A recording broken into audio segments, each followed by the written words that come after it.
d'Angleterre. À bien des égards, c'est un territoire d'exception.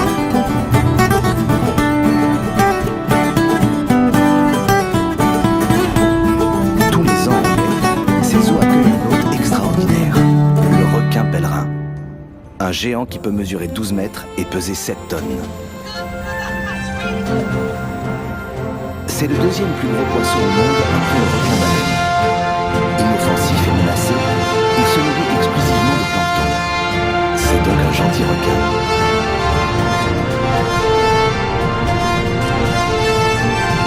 Jackie et Graham Hall l'étudient depuis des décennies.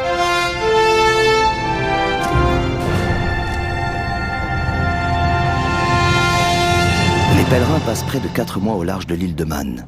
La région constitue l'un des meilleurs sites dans le monde pour leur observation.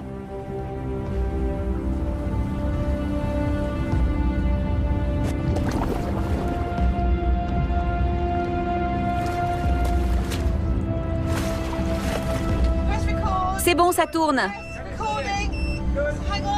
Attends, je vois rien. Baisse la caméra. Légèrement sur la droite. Bien, c'est un mâle.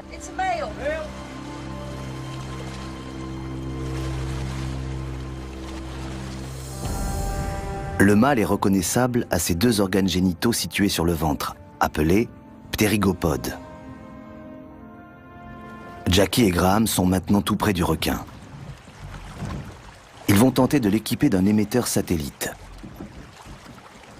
Mais le requin change de cap et disparaît aussi vite qu'il était apparu.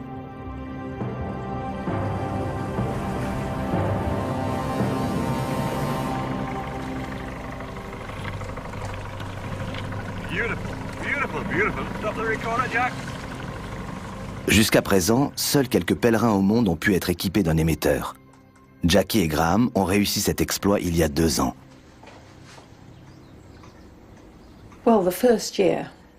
La première année, on a eu beaucoup de chance. On a réussi à mettre un émetteur sur une femelle de 8 mètres qu'on a baptisée Tracy. Elle a parcouru près de 10 000 km, elle a traversé tout l'Atlantique jusqu'au Canada. D'après Jackie, les requins pèlerins migrent sans doute jusqu'à l'océan Pacifique. Ces clichés lui permettent d'étayer sa thèse. L'aileron est au requin ce que l'empreinte digitale est à l'homme. Les chercheurs du monde entier mettent ainsi leurs photos en réseau pour identifier les individus.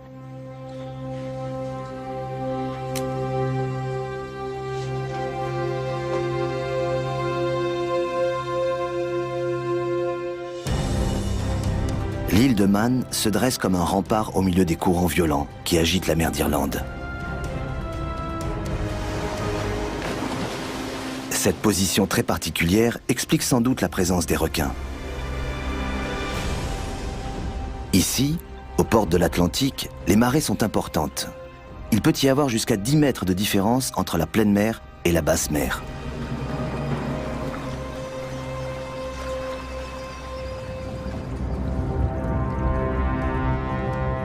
Les forts courants ramènent d'énormes quantités de plancton devant l'île de Man.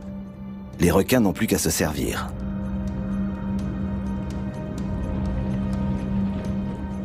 Leur gueule béante peut atteindre 1,50 m de large. Le requin avale 1000 litres d'eau par heure et toute la nourriture qu'elle contient.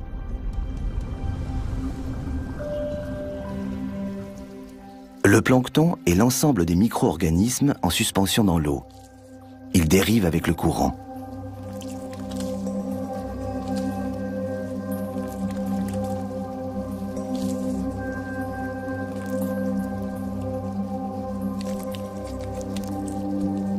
Au fil de l'année, des bancs de plancton de plusieurs kilomètres de long s'éloignent ainsi des côtes européennes en direction du nord. Les requins pèlerins les suivent, la gueule grande ouverte. Des filtres situés à l'entrée de leurs branchies servent à retenir la précieuse nourriture. La quantité de plancton présente dans les océans varie avec les saisons. En été, c'est l'abondance. Tout le monde s'y met. L'étoile de mer, par exemple, libère ses larves dans l'eau sans soupçonner qu'elle risque un jour de finir dans la gueule du pèlerin.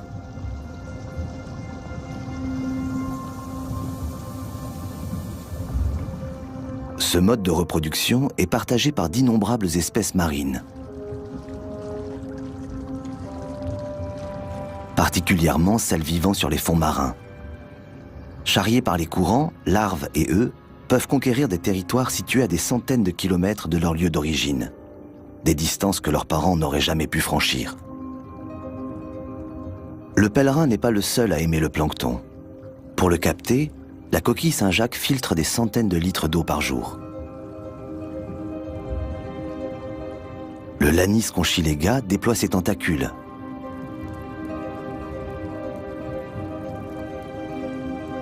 Les coraux mous et les hydropolypes laissent leurs bras se balancer au gré du courant.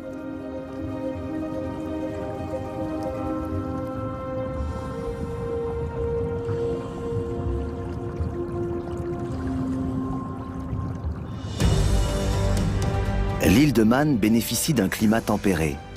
Les premières traces de la présence de l'homme remontent à 8000 ans. Ce site funéraire circulaire date du néolithique.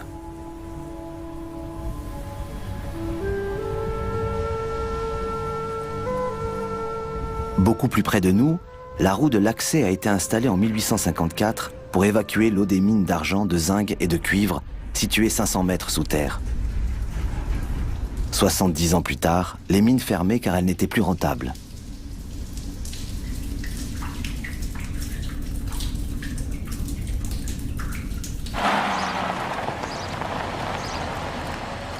Jackie parcourt l'île de part en part pour surveiller la progression des pèlerins. Les moutons Lortan qui bordent la route sont caractéristiques de l'île de Man. Ils possèdent 2, voire 3 paires de cornes et font la fierté des habitants.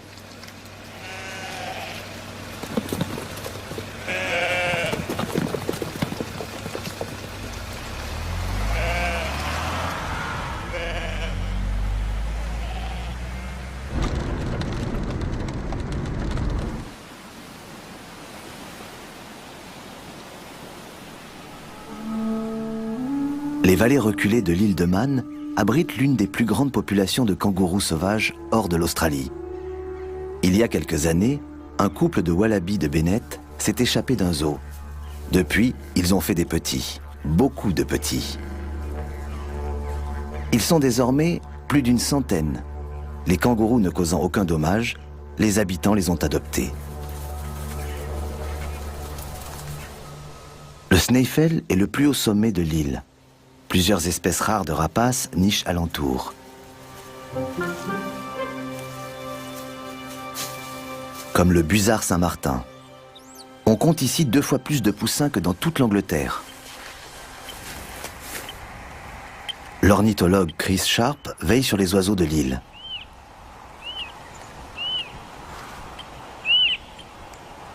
Il collecte régulièrement des informations sur leurs habitudes de vol et de chasse grâce à un système d'émetteurs.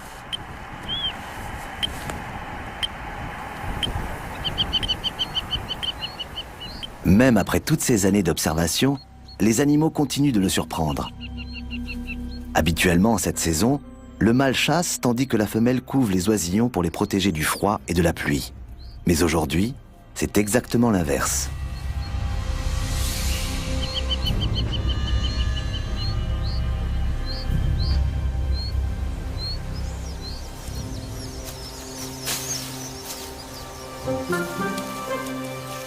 Les busards Saint-Martin nichent au sol et pondent 6 œufs au maximum. Sur l'île de Man, leur durée de vie est d'environ 15 ans.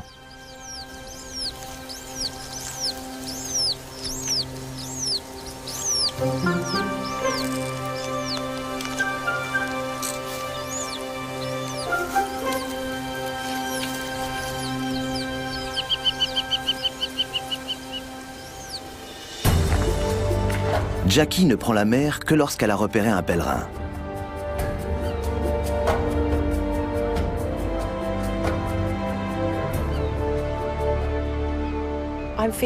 Je suis très optimiste.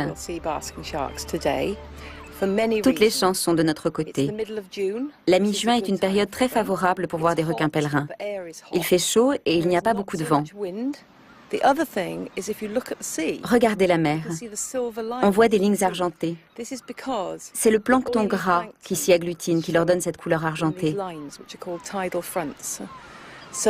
Quand on cherche des requins, c'est d'abord là qu'on regarde. Et aujourd'hui, il y en a beaucoup. Au début de l'été, le plancton abonde le long des côtes.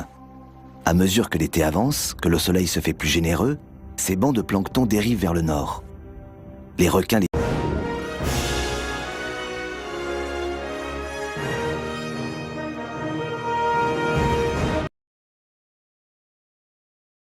suivent à travers l'Atlantique jusqu'en septembre. Jackie souhaiterait que leur route de migration soit protégée durant ces quelques mois d'été.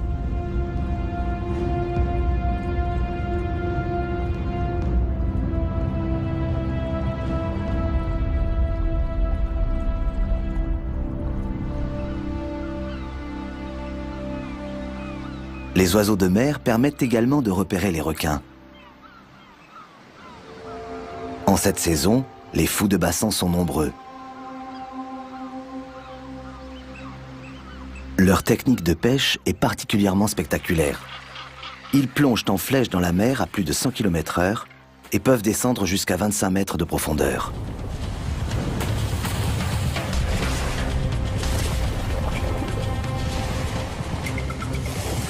Ils mangent de petits poissons qui, comme les requins, se nourrissent aussi de plancton. Tout ce petit monde se retrouve donc au même endroit. Les harengs tentent une feinte. Le banc se resserre pour se donner l'allure d'un gros poisson. De la sorte, l'adversaire aura du mal à viser un individu donné. Mais le fou de bassin est rarement dupe.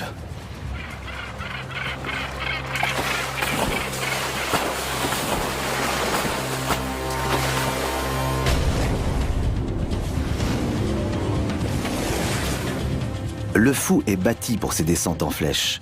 Son sternum très résistant lui sert de bouclier.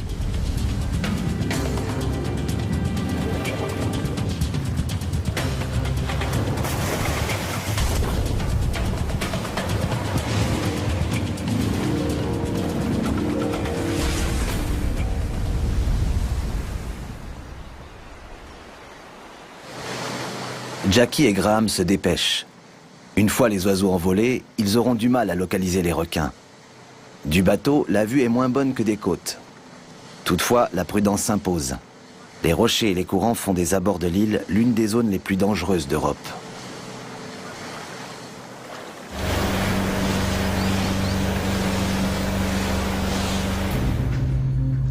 Les méduses pullulent dans toutes les mers de manière cyclique.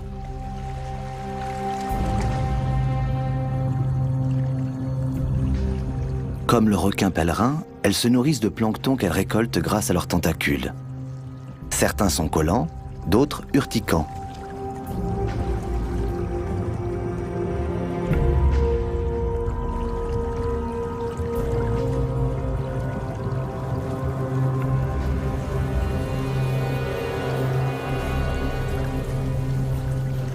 Regarde celle-là, comme elle avance. Et il y en a des milliers. La méduse à crinière de lion est en pleine partie de chasse. Elle est cannibale.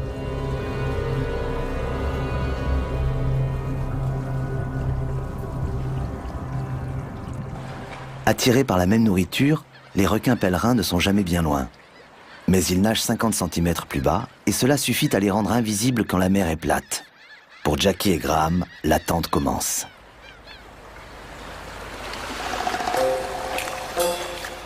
À marée haute, des phoques gris apparaissent sur les rochers. Ces excellents nageurs sont particulièrement balourds une fois à terre.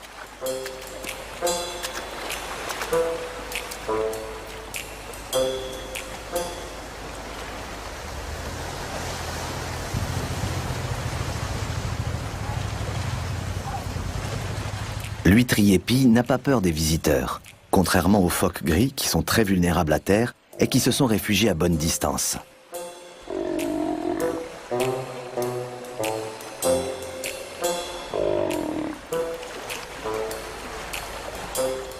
Les phoques ont un emploi du temps précis. Ils mangent jusqu'à marée haute, puis vont digérer à terre.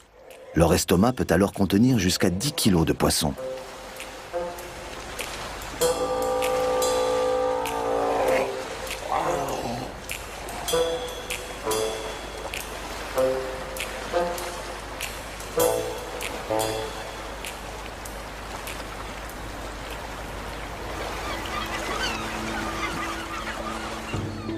Les jeunes mouettes, elles, se moquent de la marée. Elles réclament à manger 24 heures sur 24. Leurs parents partent sans cesse les ravitailler.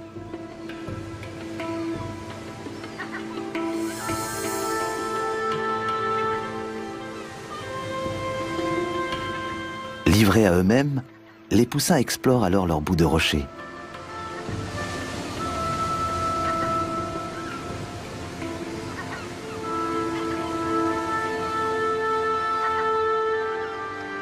Mais dès que le cri familier de leurs parents retentit, ils se dépêchent de rentrer au nid pour obtenir leur pitance.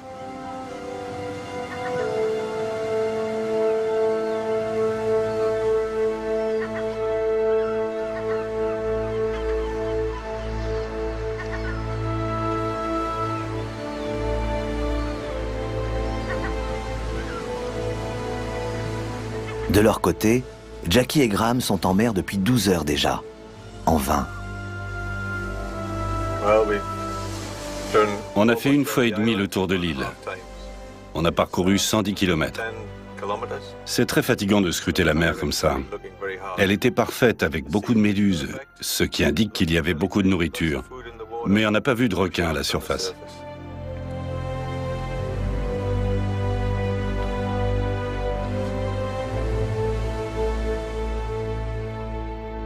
Graham a transformé la terrasse de leur maison qui surplombe les falaises en véritable observatoire.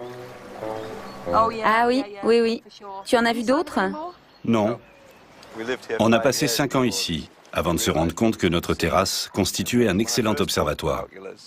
La première fois qu'on a regardé à travers des jumelles, on n'en revenait pas. On a vu des dauphins, des requins, des baleines. C'était incroyable. Depuis, on est devenu accro. Et aujourd'hui, il y a foule en mer.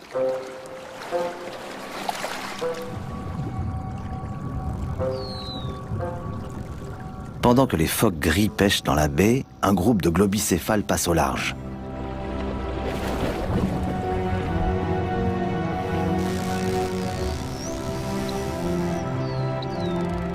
Tous les cétacés émettent des cliquetis pour communiquer. Certaines populations auraient même développé plusieurs dialectes. 19 espèces de cétacés sont recensées autour de l'île de Man, mais la plupart ne vit pas ici toute l'année.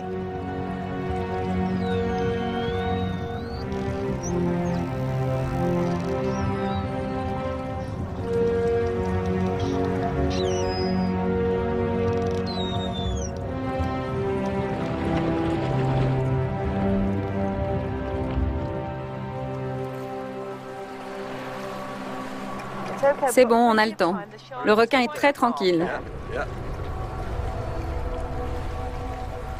Il est très difficile d'équiper un requin d'un émetteur satellite. Le risque de blesser l'animal ou de perdre l'émetteur est grand. Par mer agitée, l'entreprise est quasi impossible. Ici, à une dizaine de mètres. Ralentis. Coupe le moteur. Émetteur à l'eau, on l'a raté. L'émetteur est à l'eau. Oui, je l'ai. Ok, je le vois. Il est là. Oui, je le vois. Tu l'as? Oui, oui. Ah, on a failli le perdre. Waouh. Ah, mon Dieu. On a raté le requin, mais on a l'émetteur.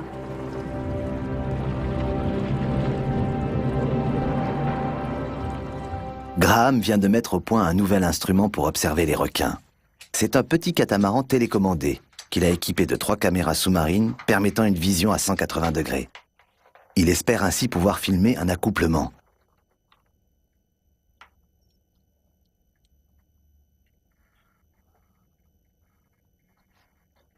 Okay.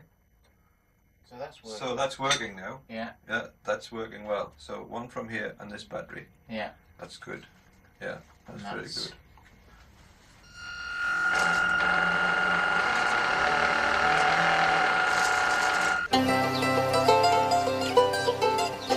Les habitants de l'île de Man sont connus pour leur débrouillardise.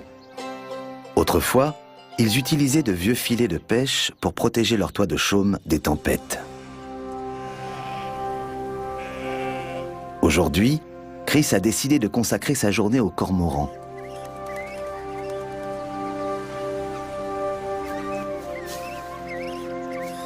Les pêcheurs se plaignent de la prolifération de cette espèce, accusée de décimer les bancs de poissons. Ils la traquent sans pitié, en dépit des interdictions.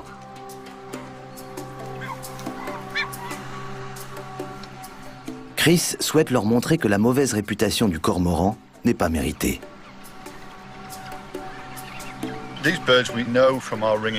On connaît bien ces oiseaux parce qu'on les bague depuis des années dans toutes les îles britanniques. En baguant tous les poussins nés une même année, nous pouvons suivre leur évolution et déterminer quel âge ils atteignent. Nous savons également que les jeunes cormorans quittent la colonie pendant un certain temps. Mais dès qu'ils atteignent leur maturité sexuelle, ils reviennent s'accoupler ici.